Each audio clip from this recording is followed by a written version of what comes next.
The year is 2033.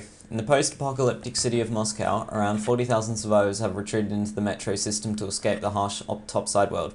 They fight for survival against the now mutated animals of Russia and each other. In these desperate times, a new race of creatures have emerged in the dark tunnels. The Dark Ones, as they're named, now threaten the existence of humankind. This is the story for the new FPS shooter, Metro 2033. Developed by 4A Games and published by THQ, this is going to be the first game of Dusk's side of Reprisals reviews. In the game, you are put into the shoes of a survivor named Atrium, then sent on a quest to warn the other survivors to the Dark One threat. The quest leads you to a huge travel through the metro system as you meet new friends and enemies along the way. The atmosphere in the game is great, from shanty towns in the metro stations to the dark tunnels of the metro itself. The monsters and the weapons are varied, leading to the game keeping it interesting the whole way through. An innovative feature of the game is that in the metro, ammunition has become so valuable that it has actually turned into the currency of the stations. High quality military grade ammunition is rare and valuable as you can buy weapons, trade it in for other types of ammunition, for example dirty rounds, which are rounds made inside the metro, or use it as a very powerful type of ammunition. This feature has you juggling either using it or actually trading in for other things.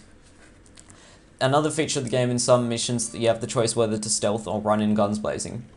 The story of the game is fantastic, one feature that clearly stands out. It is always kept interesting, and all the characters were likable and people you'd actually get to know. One aspect of all games that developers usually let us down in, however, is the ending. Metro 2033 will not let you down. I enjoyed the ending and story thoroughly, and if you're one of those people that really like to get into the storyline, this game will have the story that you will like. The sounds in the game are also great. They use the effect of echoing in the tunnels to provide a bit more tension in the game, and it does well. Finally, the graphics in the game are amazing. I was running everything on DX10 high, and they were still fantastic.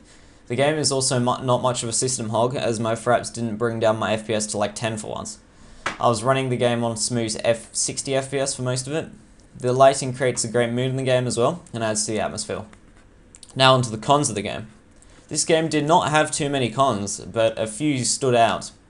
It may just be me or my lack of checkpoint location, but some parts in the game just seemed too hard. I was playing through on normal for the game, but some areas took me ages to get through. These were usually the ones that you had the choice of stealth, as if you miss one throwing knife or miss one bullet, every enemy in the place seems to know you are there and exactly where you are. I was into the game 90% of the time, but this got very, very frustrating. I did not get any actual bugs in the game itself, but I know Singster got quite a few. My main problem with the game was that yes, in some areas it was too hard, but other than that, it might just mean me sucking at the game. The only other problem that I had was ammo scarcity in the game. I know they were trying to make it that you didn't have to you had to scavenge for ammo, but I looked around like nearly every area in the game and I still ran out easily. It wasn't such a big problem, but I mean, usually I didn't have ammo for a few of my guns and I was forced to use the knife, which was kind of annoying. Oh, and also not really a con, but the game could have done with more horror elements. There was only like 2 parts in the game that scared me at all. Not so great for a horror game.